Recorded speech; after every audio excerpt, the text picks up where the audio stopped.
If you have studied this topic before, you may have heard the term reflexive verb. Well, what is a reflexive verb? In reality, there is no such thing as a reflexive verb. No verb is inherently reflexive, so the term is not a good one. Instead of thinking about reflexive verbs, we should be thinking of verbs and reflexive pronouns separately.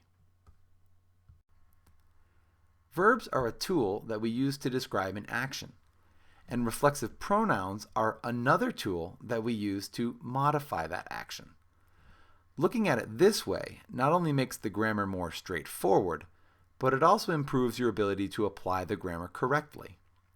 To show you what I mean, let's learn a new verb, cansar.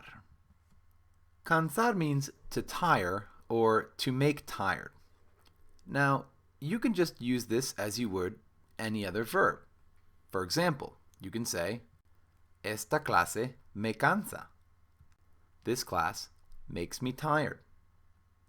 In addition, you could also use a reflexive pronoun with this verb, as we've learned, if you want to indicate that you are becoming a certain way. You could say, me canso en esta clase. I get tired in this class. It is true that a small number of verbs must always be used with a reflexive pronoun, but we want to think of reflexive pronouns as another device, separate from the verb, that you use when you need to. This brings us to the second question. In vocabulary lists, you'll often see verbs in the infinitive with the reflexive pronoun se added to the end. For example, levantarse, which you're shown means to get up. From an entry such as this, you might be prone to think that this is a reflexive verb. However, this presentation of the verb is just trying to tell you that the verb levantar, when used with a reflexive pronoun, can mean to get up. This can be confusing because students often don't see how to conjugate a verb that ends in se. Fear not.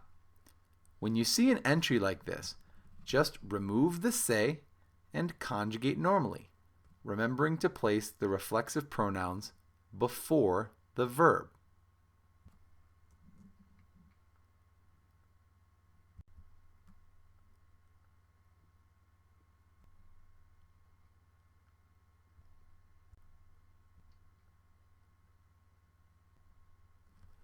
Me levanto. Te levantas. Se levanta, and off we go.